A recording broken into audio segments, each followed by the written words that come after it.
Hello friends, welcome to JK ICC. मैं हूं आपका कपिल सर। सो गाइस, आज हम जेके एसएसबी क्लास 4 रीजनिंग का सबसे पहला टॉपिक और सबसे इम्पॉर्टेंट टॉपिक कोडिंग डिकोडिंग को करने जा रहे हैं। तो गाइस, कोडिंग डिकोडिंग एक ऐसा चैप्टर है जो कि ऑलमोस्ट हर किसी एग्जामिनेशन में आता ही आता है। हर एक कॉम्पिटिटिव एग्जाम में इसके क्वेश्चंस आते ही आते हैं। और एटलीस्ट कोई भी एग्ज़ाम आप देख लीजिए, चाहे वो बैंक का लीजिए, चाहे वो एसएससी का लीजिए, चाहे वो जेके एसएसबी के एग्ज़ाम्स आप पिछले जितने भी उठा के देख लीजिए, तो उसमें ये एटलीस्ट 3 मार्क्स का तो रहता ही रहता है। और बैंक में तो कभी कभी ये 5-6 मार्क्स का भी चले जाता है, और एसएससी में भी ये 3-4 नंबर का तो आएगा। और आपको जो जेके एसएसबी क्लास 4 के जो एग्ज़ाम है उसमें ये एटलीस्ट 3 नंबर का तो डेफिनेटली आना ही आना है। सो गाइज, इस चैप्टर को अच्छे से समझने से पहले आपको ये पता होना चाहिए कि कोडिंग डिकोडिंग होती क्या है, क्यों कोडिंग करनी है और क्यों डिकोडिंग करनी है, रियल लाइफ में ये कहाँ पे इस्तेमाल की जाती है, कहाँ इसका यूज़ है, पहले आपको ये मैं बता देता हूँ। सो गाइज, जब भी आपने किसी आदमी को मैसेज सेंड करना है, जैसे आपके फ्रेंड को आपने मैसेज सेंड करना है, तो आप चाहते हो कि मेरा मैसेज जो है वो कोई अंडरस्टैंड नहीं कर पाए, सिर्फ और सिर्फ मेरा फ्रेंड ही उसे पढ़ पाए और उसे अंडरस्टैंड कर पाए। तो आप क्या करते हो उस मैसेज को किसी पर्टिकुलर कोड में लिख के, कोडेड फॉर्म में अपने मैसेज को ट्रांसफर कर देते हो अपने फ्रेंड्स को। और फिर जब आपका मैसेज पहुंचता है आपके फ्रेंड में, वो कोडेड फॉर्म फ्रेंड के पास, तो वो कोडेड फॉर्म में होता है। तो आपका फ्रेंड करेगा क्या? आपका फ्रेंड आपके कोडेड मैसेज को डिकोड करके आपका ओरिजिनल मैसेज जो होगा उसे रीड कर लेगा। और बाय द वे, अगर वो किसी तीसरे आदमी के पास भी पहुंच जाता है आपका मैसेज, तो वो अंडरस्टैंड नहीं कर पाएगा, क्योंकि आपने उसको किसी पर्टिकुलर कोड में लिखा है। तो ये यूज था कोडिंग और डिकोडिंग का। अब कोडिंग डिकोडिंग की लगभग 5 से 6 टाइप्स हैं।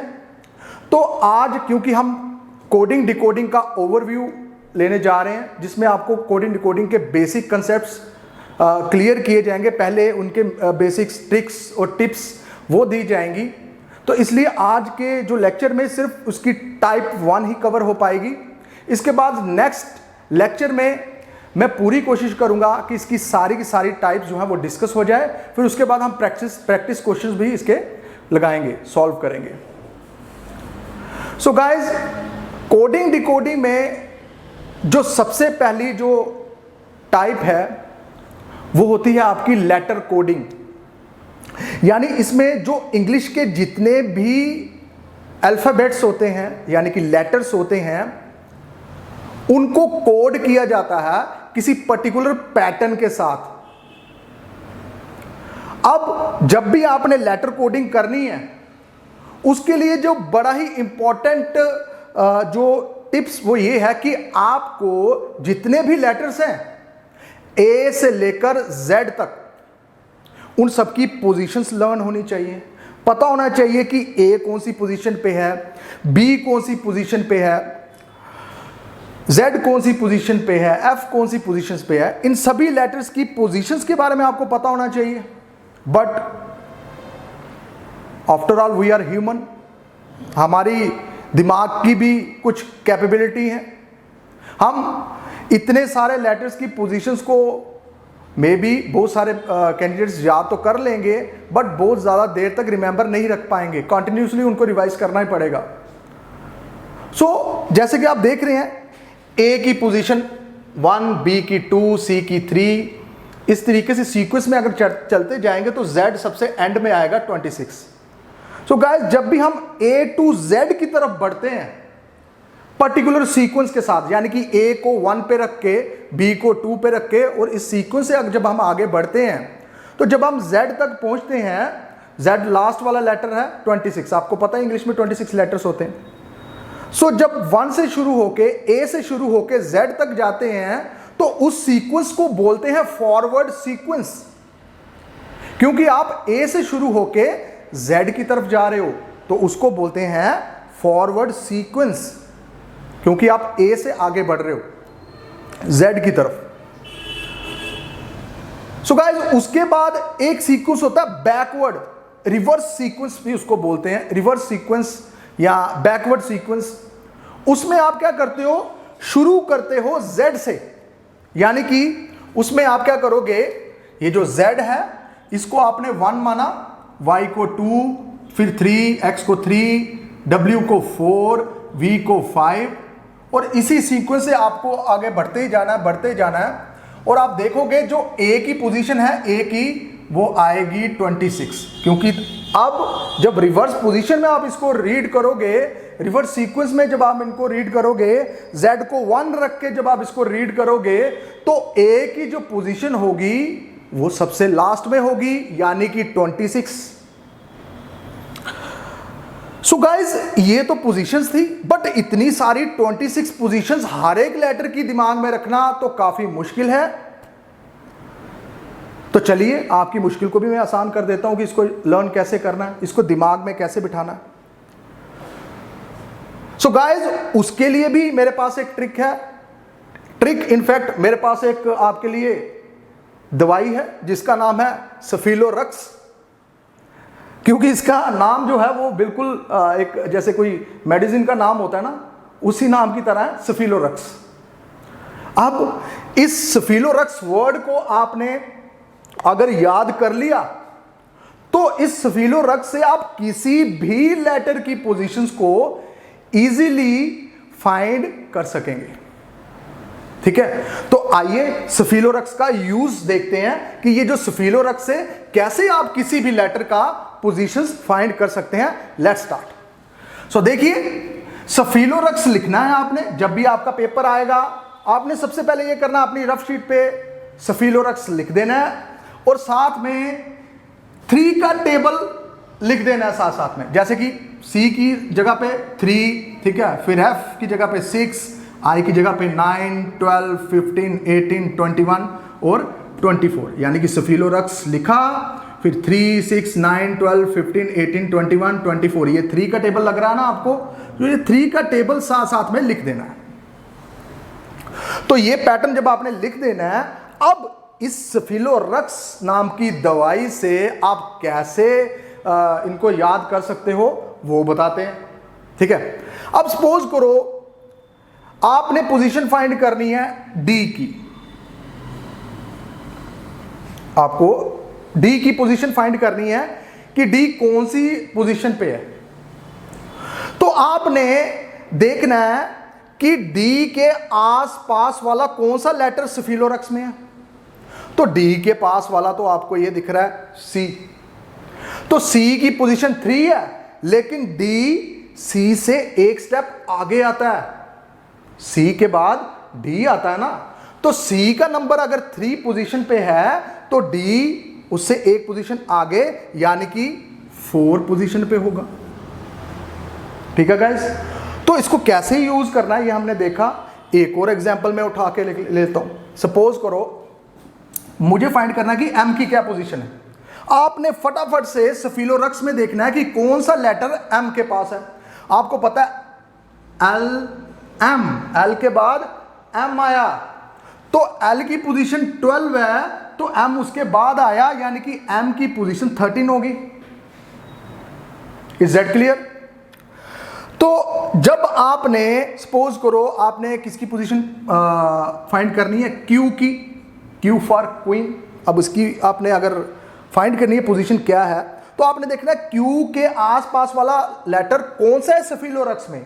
मैंने देखा, ठीक है, Q के पास मुझे दिख रहा R, क्योंकि Q के बाद आता है R, तो इसलिए Q के पास वाला आस जहां Q से पहले आए या Q के बाद में आए, कोई भी लेटर Q के पास होना चाहिए। अब Q के बाद आता है R, तो Q R की पोजीशन तो हमें पता है 18, तो Q तो इससे एक पहले आ गया, एक स्टेप पहले, क्योंकि Q फिर आता है R, Q R S, ठीक है ना।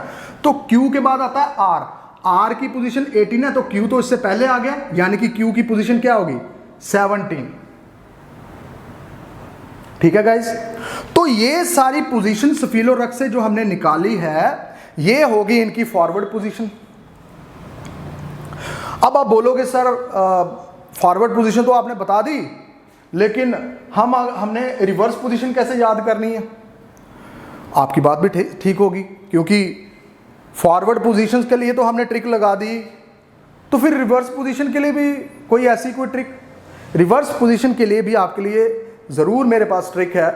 वो ट्रिक ऐसी है कि आपने किसी भी लेटर की रिवर्स सीक्वेंस में पोजीशन अगर फाइंड करनी है तो आपने कुछ नहीं करना, जस्ट 27 में से उसकी फॉरवर्ड पोजीशन को माइनस कर देना है। Is that clear? तो चलिए, जैसे कि मेरे पास डी की फॉरवर्ड पोजीशन थी 4, मुझे पता लगाना है कि अगर मैं बैकवर्ड रिवर्स सीक्वेंस से अगर मैं डी की पोजीशन फाइंड करूंगा तो क्या आएगी। मैंने क्या करना है, 27 माइनस 4 करना है, आ गया आपका 23।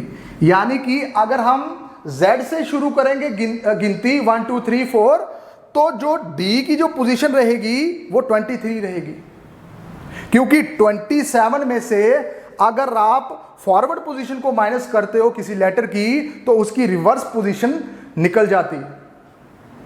अभी आप देख सकते हैं इजीली D की रिवर्स पोजीशन देखिए, D की रिवर्स पोजीशन देखिए 1 2 3 4 5 6 7, और ये क्या है, D कौन सी पोजीशन पे है, 23 पे है।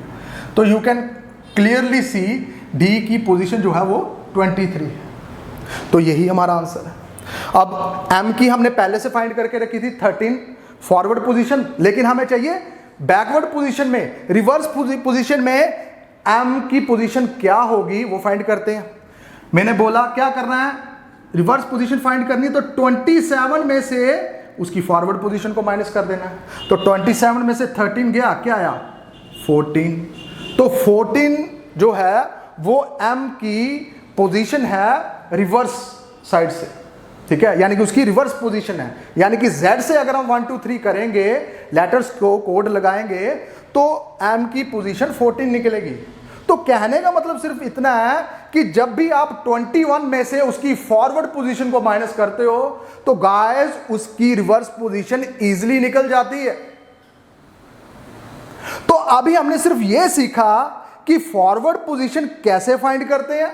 जस्ट स्फिलोरक्स का इस्तेमाल करना है, उससे आप किसी भी लेटर की फॉरवर्ड पोजीशन निकाल लोगे। अगर आपको पूछा गया उसकी रिवर्स पोजीशन फाइंड करनी है तो आपने जस्ट 27 में से उसकी फॉरवर्ड पोजीशन को जब माइनस करोगे तो उसकी रिवर्स पोजीशन भी निकल आएगी। सो गाइस, ये दोनों चीजें आपने सीख ली, फॉरवर्ड पोजीशन कैसे निकालते हैं और बैकवर्ड पोजीशन कैसे निकालते हैं। अब बारी आ गई कॉरस्पॉन्डिंग लेटर्स की। कॉरस्पॉन्डिंग लेटर्स वो होते हैं कि किस लेटर के सामने कौन सा लेटर होता है।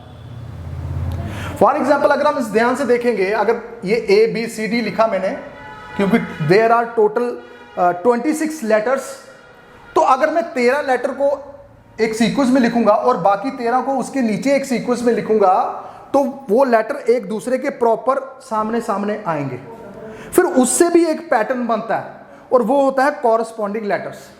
अब क्या होता है देखिए, A के सामने क्या है Z, B के सामने क्या है Y, C के सामने क्या है X, D के सामने क्या है W, E के सामने V, F के सामने U, G के सामने T, H के सामने S, so on। इसी तरीके से सारे आप देख सकते हो, M के सामने N, L के सामने O। तो इन कॉरस्पॉन्डिंग लेटर्स की पोजीशन को भी आपने लर्न करना है इस टाइप के क्वेश्चंस को फाइंड करने के लिए कि कौन से कॉरस्पॉन्डिंग लेटर्स, कौन सा लेटर किस लेटर के सामने होता है, इसको भी याद करना है। अब आप बोलोगे सर अभी मैंने फॉरवर्ड पोजीशन भी याद कर ली, मैंने रिवर्स पोजीशन भी याद कर ली, उसकी भी आपने ट्रिक दे दी, तो क्या इसकी भी कोई ट्रिक है? जी बिल्कुल। तो चलिए, इसकी कौन सी ट्रिक है? इसकी ट्रिक थोड़ी सी फनी ट्रिक्स है, क्योंकि इसको इनकी कॉरस्पॉन्डिंग लेटर को, जैसे A के सामने होता है Z, B के सामने होता है Y, C के सामने X, D के सामने W, E के सामने V, F के सामने U, तो इनको आपने लर्न करना है। लेकिन ये भी इस तरीके से लर्न नहीं होंगे, इसको भी आपको रट्टा लगाना पड़ेगा। तो रट्टा लगाने के लिए भी मैंने आपके लिए कुछ इजी वर्ड्स चुने हैं। अगर आप उन वर्ड्स को याद करोगे, रेगुलर 2-3 बार रिवाइज करोगे, तो ऑटोमेटिकली आपके दिमाग में पता चल जाएगा कि कौन से लेटर के सामने कौन सा लेटर आएगा। ठीक है गाइस, तो चलिए देखते हैं। जैसे कि हमारे सामने ए के सामने होता है जेड। सो गाइस, ए के सामने अगर जेड है तो इसको लर्न कैसे करना है, उसके लिए सिंपल सा वर्ड है। जैसे कि आप बोलते हो कि भाई मैंने ये काम A to Z कर लिया, ठीक है, तो यानी कि जो आप डेली यूज वर्ड करते हो वो क्या है, A to Z। तो उससे आपको इतना पता चल गया कि A के सामने Z आएगा, तो इसलिए A के सामने Z होता है, तो उसके लिए आपने वर्ड याद करना है A to Z। अब उसके बाद बारी आ गई B और Y। अब B और Y को आपने याद करना है, तो उसके लिए सिंपल सा वर्ड है बाय। ठीक है, तो मैंने इसलिए ये वर्ड लिखा बाय, क्योंकि इससे आपको पता चले कि B के सामने Y आता है। दिस इज फॉर, आपने सिर्फ रिमेंबर करने के लिए ये वर्ड याद करने हैं। आप अपनी मर्जी से भी कोई भी वर्ड आप लर्न कर सकते हो जिससे आपको इसे रट्टा लगाने में आसानी हो जाए। तो उसके बाद बात करते हैं C की। C के कॉरेस्पॉन्डिंग लेटर होता है X, लेकिन इसको याद कैसे करना है, आपने वर्ड याद कर लेना है क्रैक्स, क्रक्स, कोई भी वर्ड, तो मैंने लिखा हुआ है क्रैक्स या क्रक्स। उसके बाद आपको पता है कि D के सामने W होता है। अब इसको लर्न कैसे करना है उसे सीखते हैं।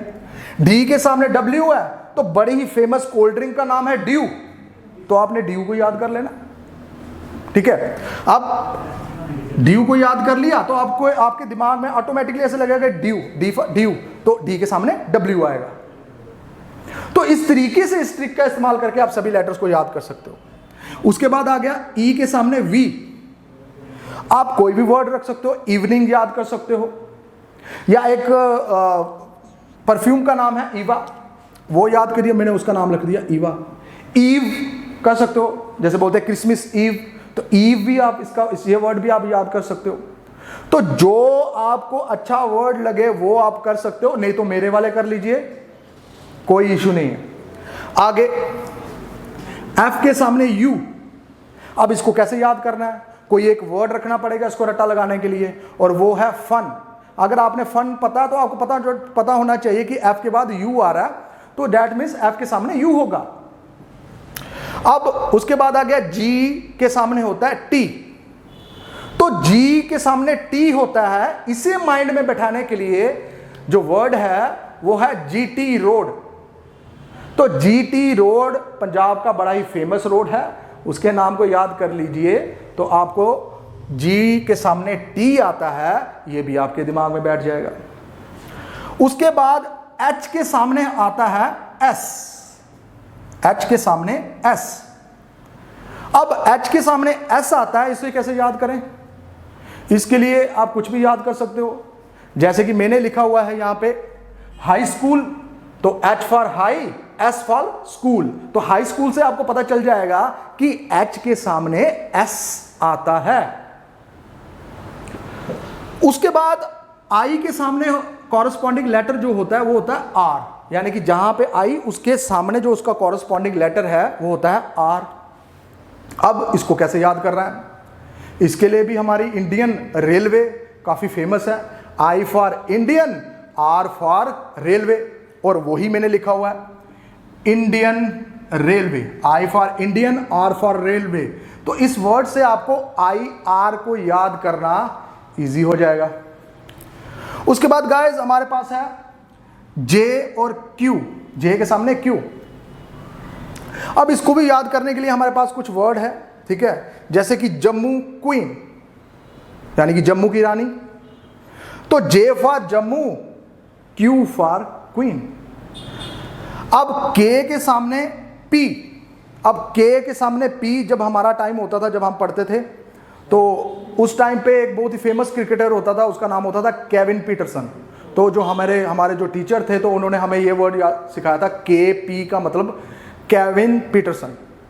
बट आप चाहो तो मेरा नाम याद कर लीजिए, कपिल, ठीक है, उससे आपको पता चल जाएगा कि K के सामने P आता है, कपिल, ठीक है, तो KP यानी कि कपिल।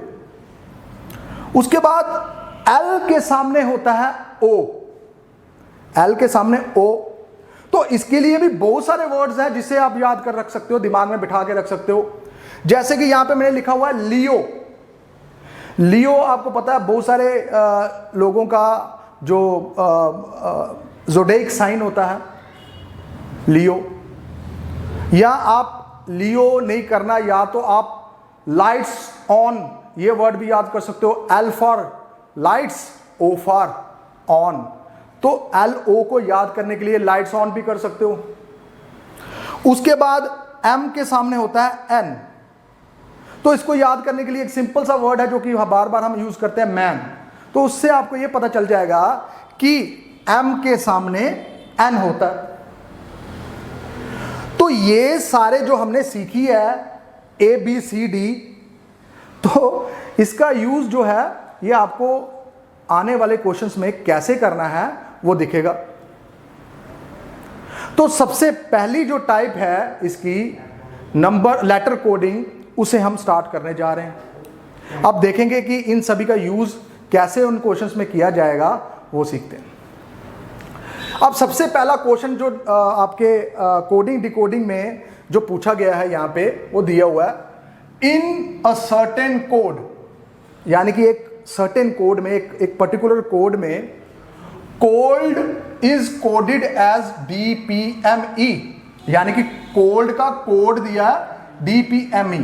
तो जिसका कोड दिया हुआ है उसके नीचे उसका कोड लिख देना है। तो कोल्ड का कोड दिया है DPME, तो मैं क्या करूंगा, मैं कोल्ड को लिख दूंगा COL और D, और इसका कोड क्या दिया हुआ, cold is coded as DPME।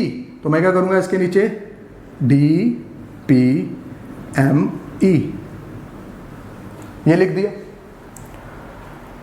इस तरीके के जो क्वेश्चन में आपने ये पता लगाना है कि जिस वर्ड का कोड दिया गया होगा तो आपने पता लगाना है कि इस वर्ड से इसका कोड बना कैसे है, वो फाइंड करना है। अगर आपको वो पैटर्न पता चल गया तो जिसका कोड आपने फाइंड करना है उसमें भी आपने सेम वही पैटर्न फॉलो करना है। तो पहले तो हम ये देखेंगे ना कि इन्होंने बोला कि कोड को हम कोड कर सकते हैं DPME। पहले तो हम ये पता करेंगे कि कोल्ड से DPME बना कैसे, ठीक है। अब देखते हैं, C के सामने देखना है क्या है, D। अब C से D कैसे बन सकता है, सिंपल +1 करके, क्योंकि C से एक स्टेप आगे होता है D, तो इसलिए C से D बना +1 करके, यानी कि एक स्टेप आगे बढ़ के। उसके बाद O से P कैसे बनता है, OP, यानी कि MNOP, यानी कि O के बाद आ गया P, यानी कि इसमें भी एक स्टेप आगे बढ़ा, ठीक है। तो यानी कि इसमें भी कर दिया मैंने +1, यानी कि O से एक स्टेप आगे जाना है। अब L के बाद आया M, तो L से M कैसे बनता है, एक स्टेप आगे जाके, यानी कि L में +1 करोगे, यानी कि एक स्टेप आगे जाओगे तो आप पहुंच जाओगे M पे। उसके बाद D के बाद क्या आया, E। तो D से E कैसे बनता है, सिर्फ एक स्टेप आगे जाके, यानी कि D के बाद ऑब्वियसली E आता है।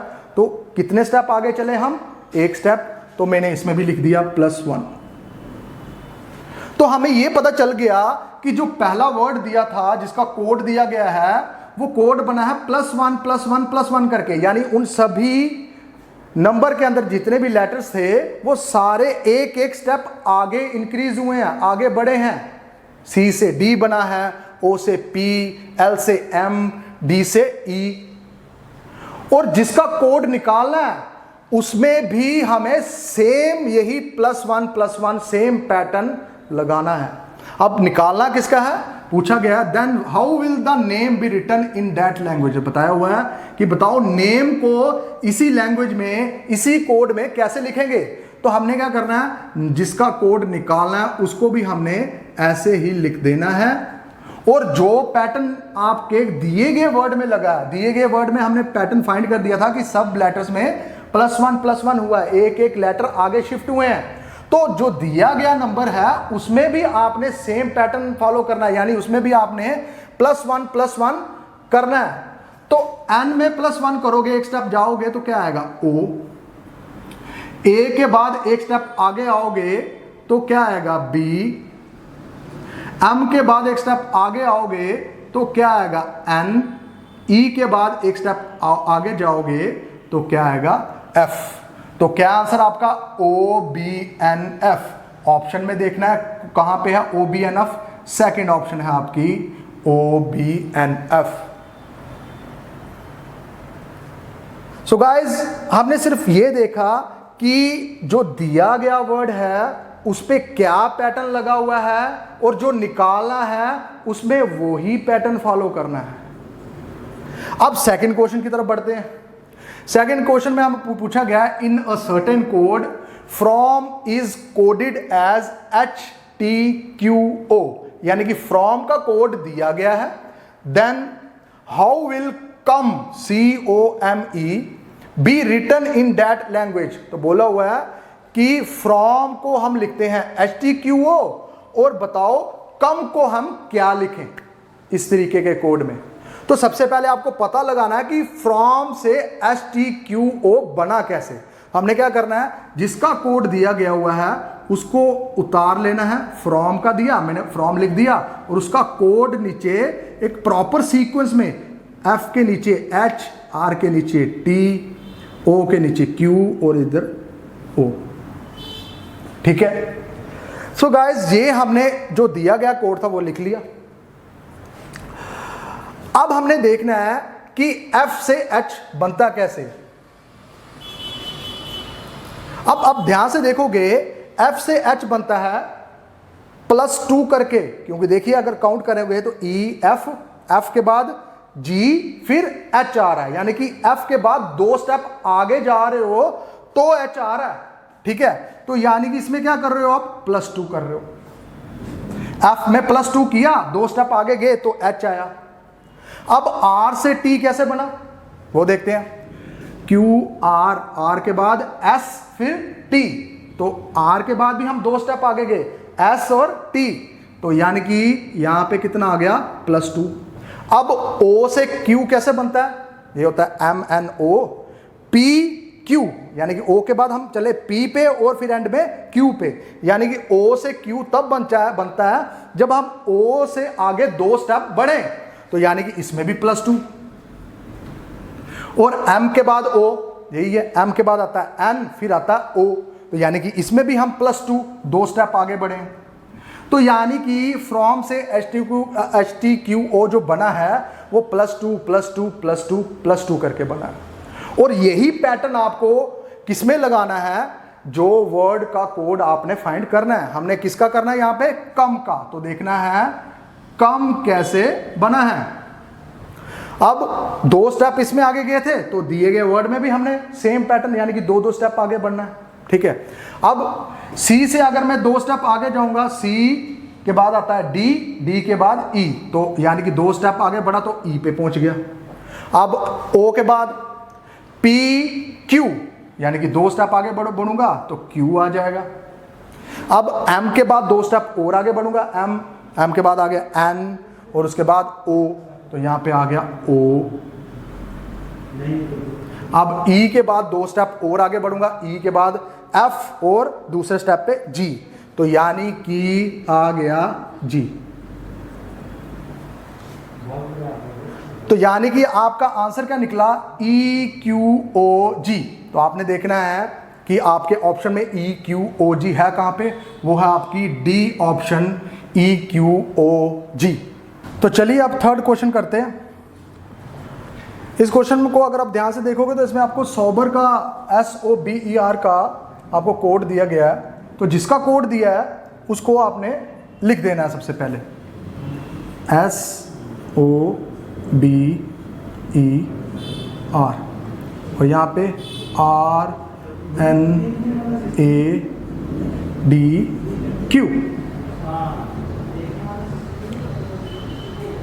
तो अब क्या करना है आपने सिंपल इसमें क्या करना है, देखना है कि SAR कैसे बना। अभी देखिए एस से आर तब बनता है जब आप एस से एक स्टेप पीछे की तरफ जाओ, क्योंकि एस से एक स्टेप पीछे आता है आर। ठीक है, तो मैं क्या करूंगा, एक स्टेप पीछे की तरफ जाऊंगा तो क्या होता है, एक स्टेप पीछे के यानी कि -1, क्योंकि आर पहले आता है एस से, तो इसलिए एक स्टेप पीछे जाना है।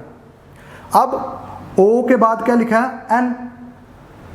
तो अगर आप देखोगे ओ से एक स्टेप पीछे आता है, क्योंकि पहले एन आता है फिर ओ आता है, इसलिए ओ से एक स्टेप पीछे की तरफ जाएंगे यानी कि -1। अब बी के सामने क्या लिखा हुआ, ए, तो बी से एक स्टेप पीछे आता है यानी कि पहले आता है ए, तो इसलिए यहां पे भी -1। अब ई से डी बनाना है, तो वो कैसे बनाओगे, एक स्टेप पीछे जाके, और आर से क्यू भी एक स्टेप पीछे जाके आता है यानी कि -1। तो आपको जैसे कि पता लग रहा है, इसमें आपको जितने भी आपको ये नंबर्स, ये लेटर्स दिए हुए हैं, सब में एक स्टेप पीछे की तरफ आप गए हो, एक स्टेप पीछे की तरफ जाना है। तो जिसका कोड आपको फाइंड करना है, आपको यहाँ पे कोड दिया हुआ फाइंड करने के लिए लोटस का, तो जिसका कोड फाइंड करना है उसको आपने फटाफट से लिख लेना है। अब आपने क्या करना है कि लोटस का जो कोड है उसमें भी सेम मेथड यही अप्लाई करना है, सेम पैटर्न यही अप्लाई करना है जो कि आपने सॉल्वर में लगाया है। इसमें किया था आपने -1, तो लोटस में भी -1 यानी कि एक स्टेप पीछे जाके आपने इसका कोड लिखना है। तो L से पीछे की तरफ जाऊं एक स्टेप तो क्या आता है, K। O से एक स्टेप पीछे जाऊं तो आता है N। T से एक स्टेप पीछे जाऊं तो आता है S। U से एक स्टेप पीछे जाऊं तो आता है T, और S से एक स्टेप यानी कि -1 करूं तो आता है R। तो आपका आंसर है KNSTR। एक स्टेप सब में पीछे गए थे, तो इसलिए जिसका फाइंड करना है आपने कोड, उसमें भी -1 करके गए हैं। तो KNSTR इज द आंसर। तो ऑप्शन में देखना है, ये पहला ही ऑप्शन है आपका, तो पहला आपका आंसर। सो गाइस, हम चलते हैं फोर्थ क्वेश्चन की तरफ, द लास्ट वन। इसमें आपको कोड दिया हुआ है डक का, तो जिसका कोड दिया है उसको फटाफट से आपने लिख देना है, और इसका कोड दिया हुआ है WFX और यहाँ पे P, ये कोड दिया हुआ आपको। अब आपने क्या करना है, किसका कोड निकालना है, हैन का। मैं लिख देता हूँ यहाँ पे हैन को भी, लेकिन आपको पहले ये पता लगाना है कि ये बना कैसे है। तो इसको मैं ध्यान से देख रहा हूँ, अगर आप इन सबको लर्न कर लोगे अच्छे से तो आपको पता चल जाएगा कि इसमें क्या क्या पैटर्न लगाए हैं। तो अगर मैं इसको ध्यान से देखूं तो D के सामने W दिख रहा है, U के सामने F, और C के सामने X, और K के सामने P।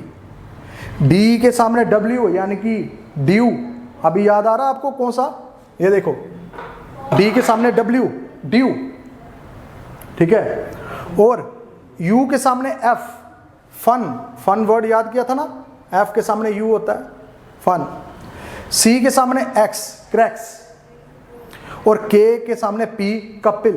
तो आपने ये वर्ड याद किए थे, तो सेम पैटर्न लग रहा है इसमें, कौन सा, कॉरस्पॉन्डिंग लेटर्स वाला, क्योंकि जब देख रहे हैं D से W तभी बन सकता है जब ये कॉरस्पॉन्डिंग लेटर्स हो, U से F तब बन सकता है कॉरस्पॉन्डिंग लेटर हो। तो इसमें कौन सा पैटर्न लगा, कॉरस्पॉन्डिंग लेटर्स वाला। और जो आपने निकालना है उसमें भी कौन सा आपने सीक्वेंस लगाना, कौन सा पैटर्न लगाना है आपने, कॉरस्पॉन्डिंग लेटर्स वाला। तो चलिए हैन में भी लगाएंगे। तो हैन यानी कि H है पहले, तो H के सामने क्या आएगा, S, क्योंकि हमने वर्ड याद किया था हाई स्कूल, H के सामने S। और E के सामने V, ईव नाम का वर्ड मैंने लिखा था, क्योंकि E का कॉरस्पॉन्डिंग लेटर होता है V, तो ईव।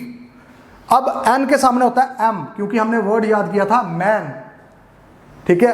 तो SVM is the right answer, और ये आपका D।